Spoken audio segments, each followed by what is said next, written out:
Be the Light with me, Sarah G. I am here with one of my favorite people. This is Esteban Macklis. He is a dear friend of mine. He is a 2-year vet within North Star. He recently graduated from GCU with a focus on business administration and cum laude. Congratulations on that. That's huge. Thank you so much. How does it feel to be out of college? Spread your wings a little bit.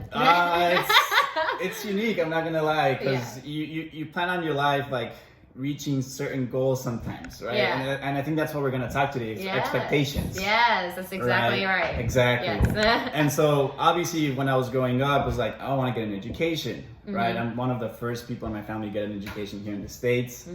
And being able to fulfill it, for me, it's an intrinsic reward, right? Extrinsic too, I got my physical diploma and everything, right? But I feel like just achieving it for me is just wow. I did it, you know, and I feel a lot of people that have done it, especially through these times where we transitioned from the traditional way, and then because of the whole COVID, we went to online school 100%, you know. And so for those of you guys that did it and you graduated everything, good for you. Yes, really I'm so proud of him. One of the things I love about you so much is that, okay, so Esteban is a part of what we call the cartel in our North Star family, because he was recruited by another dear friend of ours, both of ours, Fernando, and Fernando is kind of like the ringleader for, he's bringing in, he's been a great leader, and one of the reasons that we enjoy having Fernando around and the cartel essentially is because they bring a different culture to North Star that is like, we needed it. They bring the variety, the diversity of Spanish. I mean, everywhere we go, growing up, you know, my dad used to say, your last name's Garcia. If you don't speak Spanish, it's embarrassing. Like, you know, like you can live up to your Spanish roots and be proud of who you are. And so like having, you know, y'all come in and now, you know, we're suddenly speaking multiple languages, and I get excited. Like I love, you know, being Mexican when I'm around you guys. I'm like, yes, I have that. I can share that with you guys. And so I just love having you and Fernie and, you know, the rest of it's quite, the group keeps on growing. We call them the cartel. It's a joke, but I mean, it's just the group of Hispanics. I just love, you know, that we, because growing up, my dad would say, you know, it's important that you learn, you know, Spanish, because you'll be able to benefit. You'll be able to speak with more people. He wanted me to really just like know, honestly, as many languages as I could learn. Like the more that you know, the better off you're gonna be. And then sadly though, my first job was at Super Target, and I don't think I've ever shared this with y'all before, but I go into this job and they ask you on applications, like, do you speak a second language? And I've always thought like, yes, like I was really happy and proud to say that I did, thinking that I'm gonna get like compensated in some type of way. And no one has ever paid me for knowing Spanish. Yeah, but they've all used and abused my knowledge of your skills, my skills. And I'm like, what? Like till this day, like people expect you to like help them out in communicating with other people, but no one's like other than like a thank you or a pat on the back, like it's actually really sad. Eventually it'll come back. You're right, but that's going back to the expectation of me expecting them to like give me something and then having my heart broken. So that's exactly why Esteban is here today. So Esteban and I were actually having a conversation this past weekend, and he got me really excited, and so I asked him to be on today's episode. So thank you for taking time out of your day to do that. And thank you. We are going to talk about expectations and just how, you know, it's okay to actually not set any, because at the end of the day, what ends up happening through our experience is that we set expectations for ourselves or for other people, and then we end up getting heartbroken or let down. And so living life without those expectations, I feel like, is better, because now we're open-minded. There's nothing that, you know, like... And it's more liberating, I feel like. It's liberating. You know? It allows us to go with the flow of life and just enjoy whatever we're going through more. So tell us a little about, you were just telling me, Esteban, right before we sat down today about, like, you know, he just graduated, like I said, from GCU with business administration. And honestly, like I was saying, so Esteban is it's his second year with North Star. Yeah, second year. And before you came out this summer, you were like not even sure about wanting to come out. Like what was going through your mind? Then I know, you know, you were exploring other options. Like what brought you back to the team? Got it. Well, yeah, obviously I was graduating and everything, and no one would have predicted that was going on right now in the world was going to happen. Right. Right. Oh And my so God. I was setting different goals. I wanted to pursue going to in the finance industries. But eventually, people that were hiring, they cut their applications or were letting people go because of the whole COVID thing, right? People lost their jobs, their hours got cut. And so imagine you're a new recruit that they even haven't trained yet or anything, and they hired you and they're like, yeah, actually, never mind, we need to keep the ones that are actually here, you know? Yeah. And so I was like, shoot, there goes my opportunity. But I was like, we always have other opportunities, right? Mm-hmm. And I thought back, North Star, they're always glad to have someone back. Mm-hmm.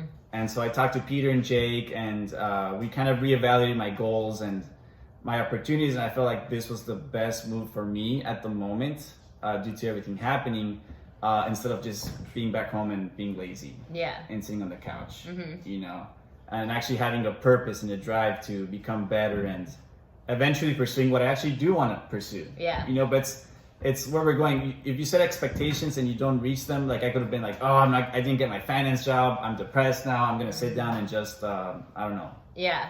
get sad. Right. You know, but I saw it the other way. I was like, you know what? Eventually it's going to happen. Yeah. Maybe right now wasn't the time. Yeah. Exactly. You know, so I was like, okay, I'll just go over here, kick some ass, and make it happen. I love that. You know? I love that you came into this summer just like you were saying, like not sure exactly, you know, how it's going to go. You did come in knowing that you were going to be able to grow because you were with us last year and you know the growth process. Yes. And I've spoken to, you know, the people that watched before is, you know, this job that y'all do is unlike no other. Like a lot of people, we were saying on Saturday, like a lot of people don't understand it, and it's not our job to explain it to them. It's honestly one of those things that you just gotta live and go through yourselves. But it really does build a lot of like resilience and character. A lot of character. Yes. And confidence and too. Confidence. Yeah. Speak a little bit about that, because before this job that you were saying that like you wouldn't, you know, you were shy, you know, a little timid, and now you're going, you know, his last semester in college, you went to Spain. Like, let's talk about that. And, Okay, you know, your growth in sure. that. That was fun. So yeah, I was telling Sarah last weekend. So mainly when I was growing up, I was the shy, timid kid that was afraid to talk sometimes, get out of the position, be the center of attention. You know, I was like, no, he's cool. He can have it. She can have it. My sister can have it. But once I took this job, I realized that, you know what? I don't want to always be the center of attention, but I also want to at least create some attention. And you know, doing this, it made me a lot more confident in the way I speak, the way I act, and just the actions I make. Like how we were saying right now, I did my first year of North Star knocking doors, which I never thought I was going to do in my life. But I did that. And then right off the bat, I said, you know what, screw it. And I went to study a semester abroad in Spain.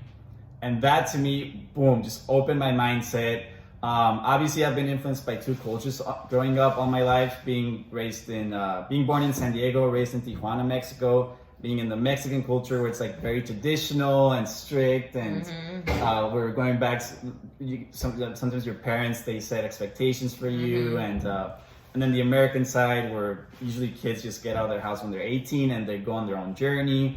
And so I've had a little bit of both growing up, but now that I did the job and I was able to go to Spain. We went to London, Paris, Amsterdam, and all these different parts of Spain too, which were just awesome. And you get to meet so many people there. And one of the coolest things I thought over there is the nightlife. You know, people, like, it's fun to party and stuff too, but like it's crazy because Spain used to be under a dictatorship for many, many years.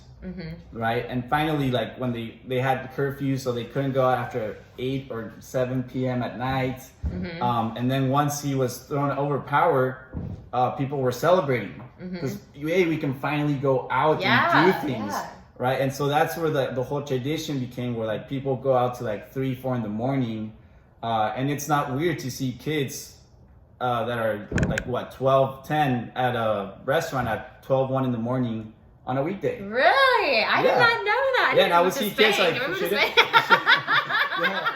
she didn't let me sleep, you know? That's like, and my teacher was like, no, it's but that's normal what we expect. here. Exactly, that's what we expect. But sometimes we don't know the other cultures that well. Right. Like, for example, they have a siesta hour, which is like between 2 to 5 p.m. where Siesta everyone... means nap, right? Yeah, Is that nap. what okay. Yeah, basically a nap, which Yeah. I wish we could implement here in the States. Yeah. Imagine just- Everybody have siesta hour.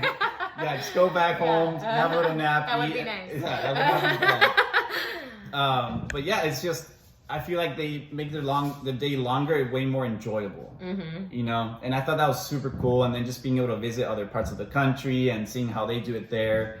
The public transport is amazing. I feel like they should implement that more in the U.S. too, just because you can get anywhere so quick through the metro, through a bus system, and it's so convenient. Yeah. Right here, we're all driving cars. It creates more pollution too at the same time. Yeah.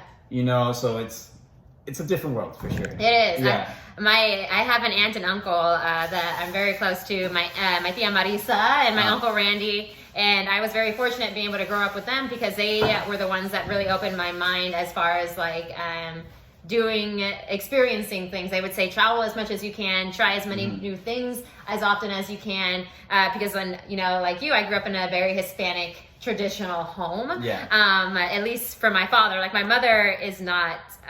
My father is from Mexico, and my mother was born here in the States. But my dad, being from Mexico, he does come with some very strong traditions or just things that he's used to. Yeah. And back then, growing up, because he's not the same man now that he was then, but my mom would make a lot of traditional Mexican food. And every time she would make something that was a little bit more comforting for her, like Italian. She loves Italian food. My grandfather was part Italian.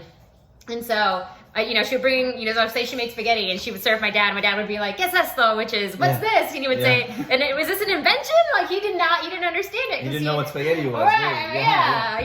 And so he would laugh about it and be like, "I don't want to," he would eat it, but he would always make fun of it because it wasn't what he was used to. Yeah.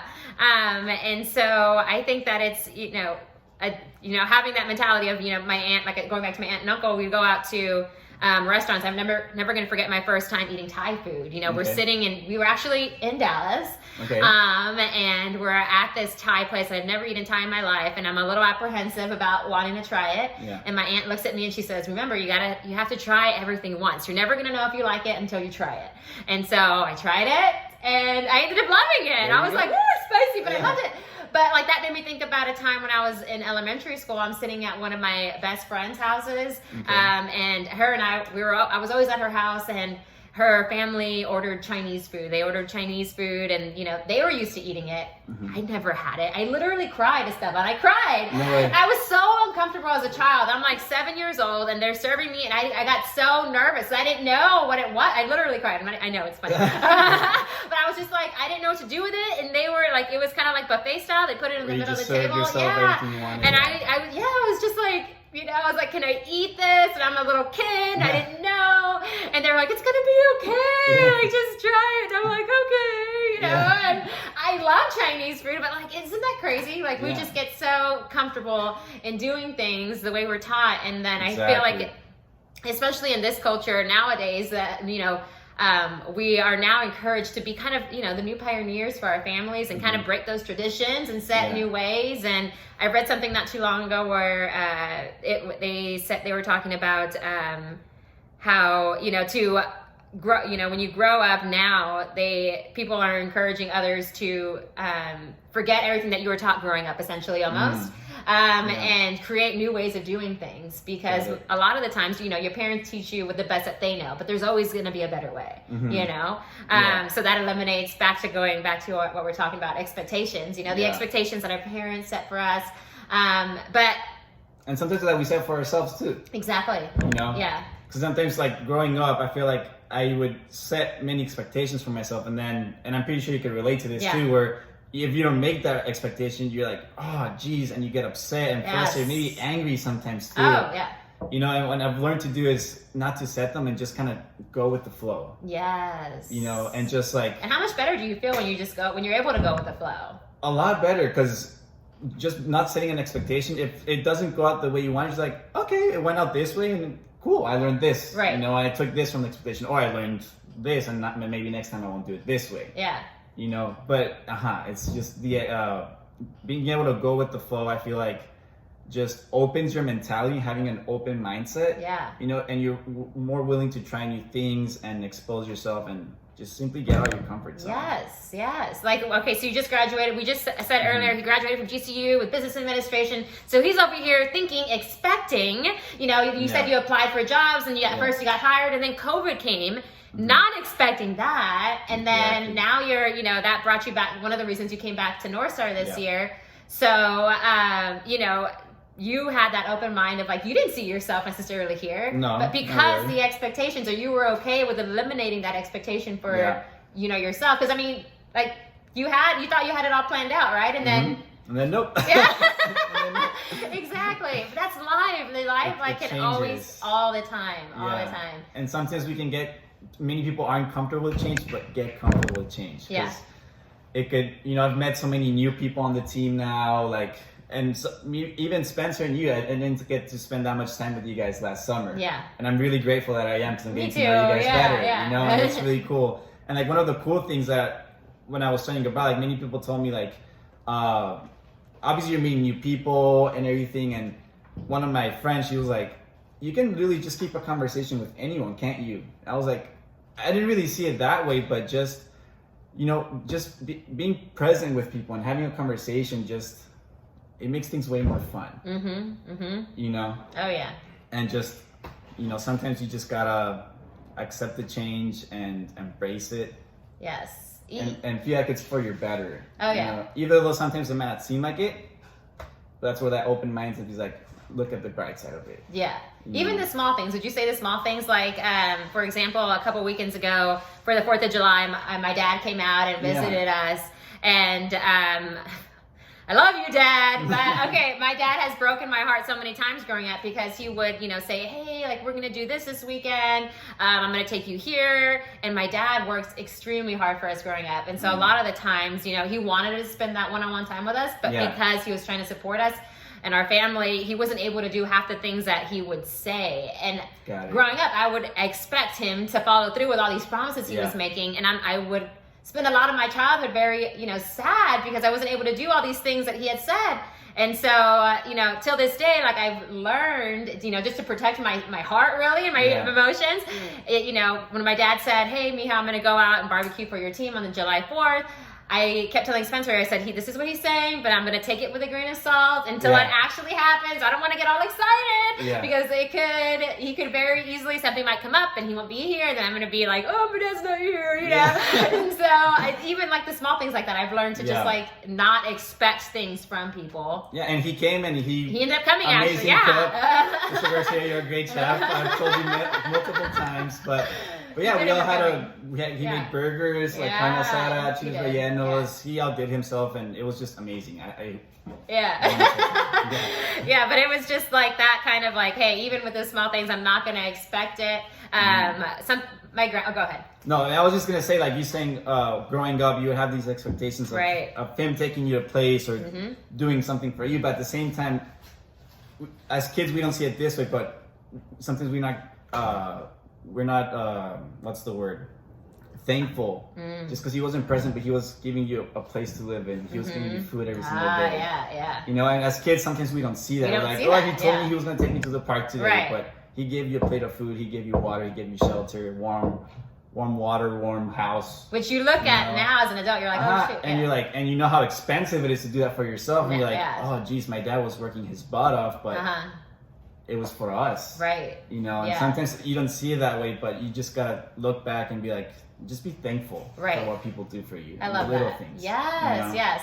When you give, my grandmother used to say, when it comes to other people, if you're going to give something to someone, don't expect anything back in return. You know, do it from. If you're not going to do something from the bottom of your heart, then don't do it. You know. Exactly. And so, because we have this in common, the culture, both Esteban and I, you know, we have a very Hispanic background. Culture shock. We were talking about culture shock. You know, the American versus, you know, in our case, Mexican culture. Yes. When you would go visit your family in Mexico, how was those, you know, you would expect, obviously you're growing up San Diego, very American, and then you go to Mexico, like how different were the cultures? Oh, as soon as you cross the border, you're like, whoa, what is going on here, you know? And so, like I never really experienced culture shock to the 100% until I left my house to go to college.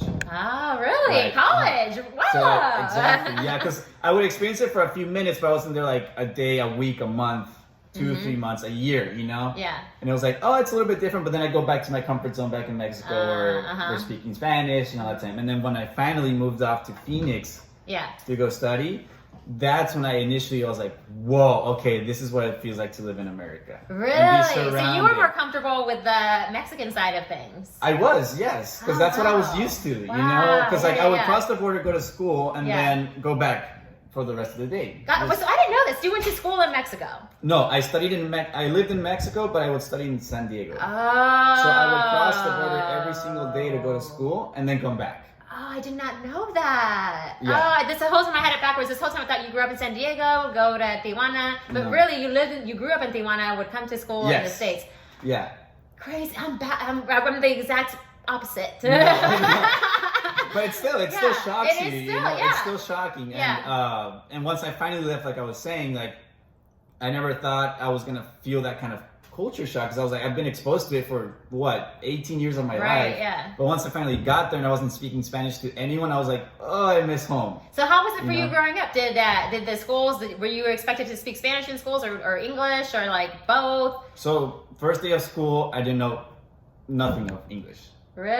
Yeah, and so we had our first vocab test, and I remember perfectly. The teacher was speaking to me. I was like, "What is she saying?" Like I have no idea. Yeah. And we took a little vocab. I kept looking at my partner's test because I didn't know what was going on. She's like, "No, you can't do it." I didn't understand what she was saying to me, and she had a talk with my mom. Yeah. And they finally found out I didn't know the language. Oh, so they didn't even know? No, they didn't even know. Yeah. But it's still like just knowing it as a child. That's why I can speak it so good, and I'm proficient at it. You know? And especially with this job, what I thought I was never going to do is translate for people. You know, like for example, Max. I've been translating for him a lot this year and last year, and just being able to do it, it makes me even more comfortable to do it. Maybe I could do it in the future. You know. Like not setting expectations, but maybe it could be one of those. It's a possibility. Exactly, yeah, it's not. Yeah, you never know. Yeah, exactly. That's crazy.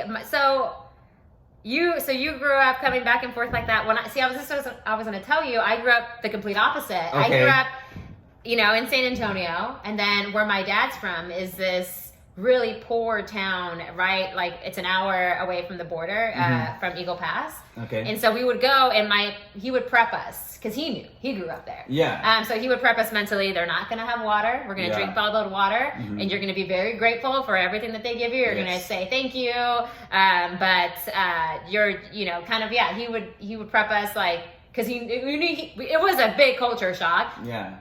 Things are going to be different, but you're going to be okay. I'm going to be right there with you. And so we would go in there with that mindset of like, okay, that, he did tell us we weren't always going to have water and, we would have to pray over our food. Oh, we always did, but, and so, we would go to Mexico, and there were many times, I would go be staying at my aunt and uncle's house, and they didn't have water for like an entire week. And so we would take they would have storage water tubs in the back, and we would just go kind of rinse with buckets, with the buckets, and or AC wasn't something that they always had. The roads over there weren't paved; they were dirt, and so but it was. You know what I loved about it? It was fun. Yeah. It was because it was. It kind of takes you back in time just a bit. Yeah. Where times were simpler. Yeah, exactly. There was the simplicity of it that we loved so much as kids. Like every time we went to Mexico, we had an amazing time. Like it was always so much fun. I think I told you this before. My dad would give us, a handful of pesos, and he'd say, "Go run, play with your cousins." Yeah. And I would show up to the counter, and I didn't know how to count pesos that well, and so I would, I would get a bag of chips or a soda or something, and they would say, I don't know, 15 pesos, and I'd be like, all right, and just throw all the change out on the table. And I mean, many times I thought they might have taken that and probably an extra tip, but I didn't care. I mean, it was just like, whatever, take what you need. And, you were just having fun with the process. I was having fun with my trusting cousins, trusting the process, and just enjoying the moment. And I was actually very sad at, when my parents split up and all of a sudden we weren't able to make, because once or twice a year, we would either spend Christmas or New Year's, with my family in Mexico, and then of course we'd spend like a week or two with them over the summer. Okay. And so that when my parents split up, we weren't spending as much time together, and that would make me sad because You know, growing up, I had the expectation of this is what we do every year, and then all of a sudden that's gone. And so that too, I mean, expectations, I feel like just, they just mess with your emotions. Yeah. So I had to create a new reality, you know, once my parents separated, like, okay, this is what we're doing now, you know? And if you were able to do it, and then you would just be like, oh, I got to do it, and I'm really happy that Exactly. Very grateful to do it. You exactly. Know? Amen. Just being grateful with the opportunities, because sometimes life just kicks you right in the face, and you're like, whoa, what's going on? Yeah. You know? Like, it can change super suddenly at one day, so just being able to adapt, right, and just going forward with everything, like, for example, you with your parents splitting up, obviously it wasn't probably the ideal scenario, right, but you gotta adapt. You gotta see the good side. Every time you're spending time with your mom, be happy about it. Every time you're spending dad, be happy about it too, you know. How important do you feel it is to communicate? Because, I mean, there are times in life where we do need to communicate, where we do need to have expectations for, say, a job that we're doing. Yeah. You know? So we've been talking about expectations and how not to, I guess, generally, you know, have them or be okay with the plan changing, essentially, or the outcome changing. Yeah. But it is okay to go into something, relationships, jobs, whatever, and do have like an expectation of what you're going to get out of it. But being open-minded, I feel like, is what our message is to everybody. It's just being okay with the expectation changing, essentially. And so in your relationships with people, like girlfriends or just friends or family, how do you feel like, you know, what are your thoughts on like letting them know your expectations from them, or like a job that you go to, like how do you like do you hold people to a certain standard, or like are you okay with them just like, I don't know, like for example, when I first started dating Spencer, you know, we dated long distance for a year. And then we move in together. Yeah. And in my mind, I had set the expectation of like, you know, right before I moved, obviously, you know, there's an age difference. And so I was taking a risk. And we had communicated really well. Like, you know, do we see each other getting married? And we were both like, yes. But we never communicated the expectation of when. And so later on, like after we're officially moving together, I'm over here thinking that when is going to occur sooner than later. And he had no idea. Yeah. And so we're butting heads. And then eventually, we literally had this conversation. He was like, our expectations were different. I thought, you know, marriage for us is going to happen here. You're thinking it's going to happen here. Yeah. And now we're butting heads because we're not on the same page. Yeah. And so it was that communication line that needed to be open, you know? Yeah. And I think communication is 100% important. Yeah. And just expressing your thoughts. Yeah. Even your feelings too. Yeah. You know, and kind of like what I can relate to this to a sense is maybe when you're in college and you have roommates, right? Sometimes when you're growing up, you expect things to be a certain way, but then you move in with strangers and you're like, oh, they do it a different way. You're like, whoa, wait, you do it this way? I do it this way. And not that they're always bad, but it's different. Yeah. Exactly. And so what I feel is good is to like kind of set standards in the beginning and be like, hey, you know what? Me personally, I like it this way. How do you like it? How do you like things done? How do you like to have fun? What don't you like to do? Right. What don't you like me to do? What's your pet peeve? Yeah. You know, and that way you're not setting expectations to essence, but you know what to expect. Right. You know, and so that way you're like, okay, so I'm a morning person. He's not. Okay, so she's not. So when I wake up, be a little bit more cautious and stuff, and let her sleep in more. Just little details, and that's done through communication, right? Because if you don't communicate it, people won't know. So you yourself not communicating it is setting an expectation, right? Genius. Right? You said that perfectly. Yeah. That's so true. Not communicating is setting the expectation, like they know this is how we do things. Exactly. And I actually love that you said that, because every summer we live with different people. Yeah. And I mean, every summer we're in a house with different people. And the people sometimes change. I've had like 6 different roommates already just in the summer alone. Yeah. You know, and I have my way of doing things and how my cleanliness or whatever, and they have their way, you know? And so, that communication of just like, hey, like you said, this is how you know, since I'm home more than they are, this is how I like things done. You know, how do you do things in this way? I'm able to, you know, kind of like, okay. So like a middle ground, right? So I'm not disappointed at the end of the day when they don't meet my standards, because we already communicated on like how we're gonna get things done. So you might, you know, maybe you don't rinse or your dish before you throw it in the dishwasher. I do. But you know, that kind of thing. But it's still gonna get washed. It's still gonna get cleaned. It's still gonna get put away. It's just how we get it in the dishwasher might be different. You know, you might like run it through the water and throw it in there, and I'm over here scrubbing and then throwing it in. You know what I'm saying? But yeah, just eliminating the communication line. You know, knowing what to expect without the expectation. You know, does that make sense? I get what you're saying. I get what you're saying. We know what to expect, but you know, if it doesn't happen that way, then it's also okay. Yeah, you already know what the outcome is. Right. Yeah. So overall, just having, you know, it is okay to have expectations in life, but ultimately just being okay with that expectation or plan not going the way you saw it going. I think just that idea of like, it's going to be okay no matter what. Everything happens for a reason. There's a reason it didn't go this way. There's no need to be upset. And it can be upsetting in the moment. Would you say, I mean, have you ever had something happen to you? Well, your job recently, you know, you had gotten this job right after college thinking you're going to be able to go out there and, you know, use your degree that you just got, and then COVID happens. No one saw that. Went down the drain. Right. You know? And then how did you feel in that moment, you know? Like, well, obviously, I was pretty upset, right? Because I was like, whoa, finally I get to pursue my professional career. And it's like, no, Esteban, not yet. You know, and it's like, oh. But how did you bring yourself out of that like feeling and get yourself excited about coming back to North Star? And well, just being willing to change, make some changes in life. Because like, for example, in the past 2 years, I've lived in 6 different cities. You know, and most people don't expect it. Like I've been in San Diego, Tijuana, Phoenix, San Antonio, Dallas, and then Madrid.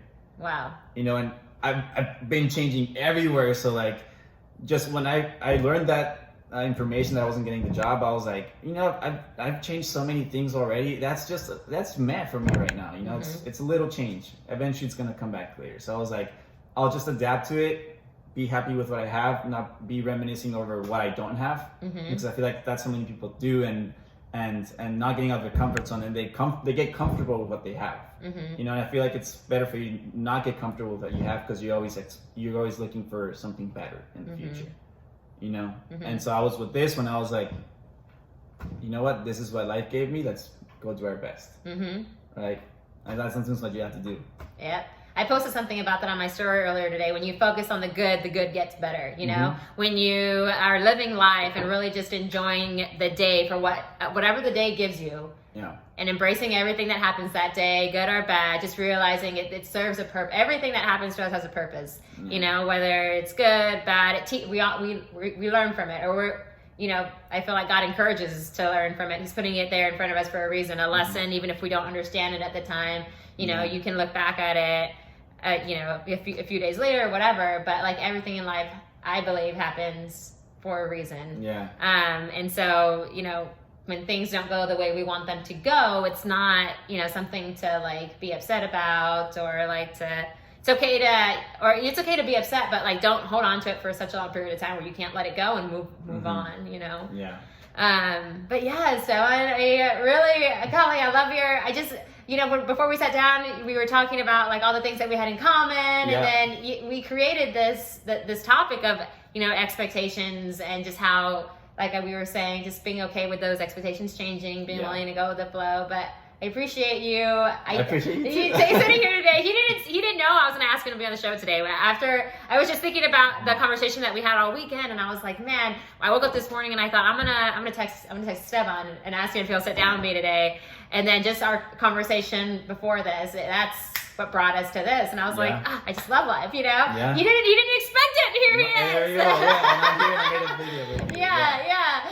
And now the world has gotten to meet you, and I'm so happy and excited for that, because you're so great. And I really am happy that we're able to have all of, you know, you guys back out here with us, the cartel essentially, because y'all do bring a different energy and a different vibe that we need. It's just been, it's always so much fun when we're able to spend time with you guys. So. Thank you, and likewise. Thank you. That's always fun with you guys too. But before you go, Esteban, I have something that we do on Mondays. Okay. It's called Giveaway Monday. And what we're going to do is we're going to put 10 names in a bowl. So I'm going to choose 5 people. And the way I choose my 5 people is I reflect just look on, social media really. And I'm like, who's been doing good things? Who's been trying their best? Who's been nice? I don't know, anyone that's inspired you or that you see is just doing their best to be a good person and be a light in the world, essentially. Okay. And I write their names down, and sometimes they, watch, and sometimes they don't. And to me, it really doesn't matter. I just want to give them kudos for being a beautiful soul. So I am going to give you a sheet of paper, and I'm going to ask you to write 5 names down, and I'm going to write 5 down, and we're going to put them in a bowl, and then you're going to be able to pick out one of the lucky winners. Sounds good? All right, guys, we're going to do that real quick. We'll be right back, but I'm excited. It is Giveaway Monday. Okay, Let's see who is it. Who is it? All right, guys, and we're back. We have 10 awesome people in here. Thank you, Esteban, for giving me your 5. No I have 5. Of course, y'all know that I like to work off of integrity all the time. So does Esteban. Yeah. All right, Esteban, I am going to let you go ahead and pick the lucky winner. Yes, Whoever he draws, we will reach out to you and tell you why you won and send you your Amazon gift card. Yay. Who do we got, Esteban? Who is it? Who is it? We got Bianca. Bianca Manes! That's actually my friend that I was telling you about. Bianca, I put your name in today's giveaway bowl because we just became Facebook friends again, and we went to middle school. She knows that, but the world might not. So Bianca and I went to middle school together. It's been years since we've spoken. I just was so excited to be able to reconnect with her on Facebook and have her back in my life.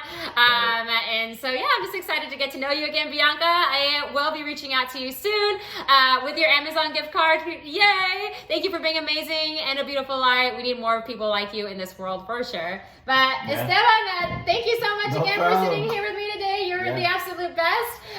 Like many of the men in my life out here, he is a very busy man. He has a lot of things that he wants to accomplish today, so I'm going to let him go out there and do that today. But as always, guys, thank you for being the light. I encourage you all to continue to be the light in your life and everyone else's that you surround yourselves with. And Esteban, we'll see you soon. I'm excited to catch up with you again soon. And don't set expectations. All righty, guys. We'll talk to you soon. Have a great day. Bye.